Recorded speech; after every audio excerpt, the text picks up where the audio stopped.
రాజకీయ కక్షతో వినుకొండలో వైఎస్ఆర్సీపీ కార్యకర్త దారుణ హత్య. కొబ్బరి బొండాల కత్తితో నడి రోడ్డుపై విచక్షణారహితంగా దాడి. వినుకొండ ఘటన అమానుషమని ధ్వజమెత్తిన వైఎస్ఆర్సీపీ నేతలు. టీడీపీ గుండాలు నరరూప రాక్షసుల్లా మారారని ఎక్స్లో ట్వీట్. ఏపీలో వరుస హత్యలు దాడులతో పేట్రేగిపోతున్న టీడీపీ. నెల రోజుల్లోనే 1050 దాడులు, 300కు పైగా హత్యాయత్నాలు. నేడు తొలి విడత రుణమాఫీ నిధులు విడుదల చేయనున్న కాంగ్రెస్. మాఫీ పొందే రైతుల సంఖ్య, నిధులు తగ్గటంపై సందేహాలు. నేడు బ్యాంకర్లతో ఆర్థిక మంత్రి భట్టి, సీఎం రేవంత్ భేటీ. రైతు రుణమాఫీపై బ్యాంకర్లకు సీఎం రేవంత్ దిశానిర్దేశం. తెలంగాణలో మొదలైన డిఎస్సి పరీక్షలు. కట్టుదిట్టమైన భద్రతా ఏర్పాట్ల మధ్య నిర్వహణ. ఇవాళ పూరి జగన్నాథుడి 3వ గది తెరవనున్న అధికారులు. భారీ భద్రతను ఏర్పాటు చేసిన పోలీసులు. నేడు ఢిల్లీలో బీజేపీ క్యాడర్తో మోదీ సమావేశం. పార్టీ నేతలు, కార్యకర్తలతో భేటీ కానున్న ప్రధాని. తిరుమలలో ఉదయం శ్రీవారిని దర్శించుకున్న నితిన్ గడ్కరీ. తోమాల సేవలో స్వామిని దర్శించుకుని మొక్కులు చెల్లించిన కేంద్ర మంత్రి. కాపు ఉద్యమ నేత ముద్రగడను కలిసిన మాజీ మంత్రి అంబటి రాంబాబు. ముద్రగడ లాంటి నేతలు రాజకీయాల్లో అరుదుగా ఉంటారని వ్యాఖ్య. శ్రీశైలం దేవస్థానంలో బృహత్తర ప్రణాళిక అమలు చేసే ఆలోచన. పలు ప్రదేశాలను పరిశీలించిన ఈవో, ఇంజనీరింగ్ నిపుణులు. కర్నూలు జిల్లా మంత్రాలయం మండలంలో విజృంభిస్తున్న అత్తిసార. 4 రోజుల క్రితం బాలిక మృతి. తాజాగా మరో బాలుడికి సీరియస్. ఏలూరు ఆముదాల అప్పలస్వామి కాలనీలో రౌడీ షీటర్ల హంగామా. ఇళ్లలోకి చొరబడి మహిళలపై దాడులు, చంపేస్తామని బెదిరింపులు. విశాఖ ఎర్రమట్టి దిబ్బల తవ్వకాలపై తూతూ మంత్రం చర్యలు. అసలైన పాత్రధారులను తప్పించేందుకు టీడీపీ కుయుక్తులు.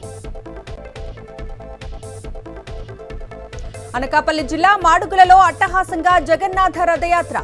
దశావతారాలతో భక్తులకు దర్శనమిచ్చిన స్వామివారు.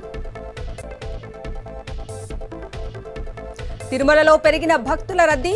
11 కంపార్ట్మెంట్లలో వేచి ఉన్న భక్తులు. శ్రీవారి సర్వదర్శనానికి 18 గంటల సమయం. భారీ వర్షాలున్నాయన్న హెచ్చరికలతో అలర్ట్ అయిన జీహెచ్ఎంసీ. ప్రత్యేక కంట్రోల్ రూమ్ ఏర్పాటు, నోడల్ అధికారుల నియామకం. కరీంనగర్ జిల్లా హుజూరాబాద్ లో పిచ్చి కుక్కల స్వైర విహారం. తెల్లవారుజామున 6గురిపై దాడి. నిన్న 25 మందిపై ప్రతాపం.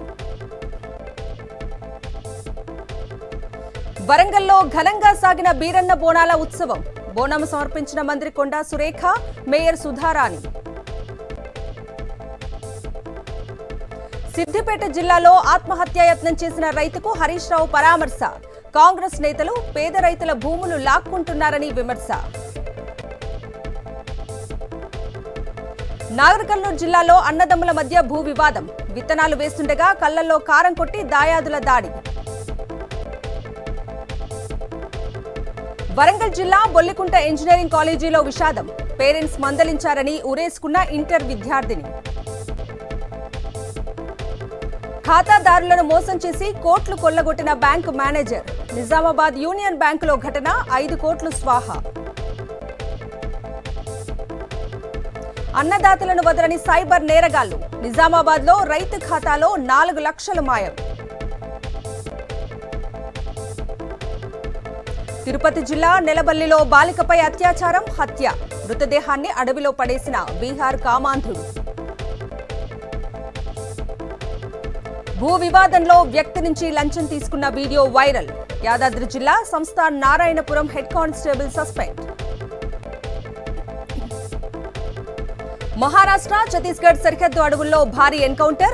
12 మంది మావోయిస్టులు మృతి. ఎస్పీ, జవాన్కు గాయాలు.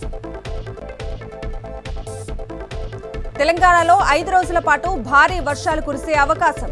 రేపు బంగాళాఖాతంలో అల్పపీడనం ఏర్పడనుందని అంచనా. ఏపీలో 2 రోజుల నుంచి భారీ నుంచి అతి భారీ వర్షాలు. ఉత్తర కోస్తా, దక్షిణ కోస్తా జిల్లాలో బలమైన ఈదురుగాలులు.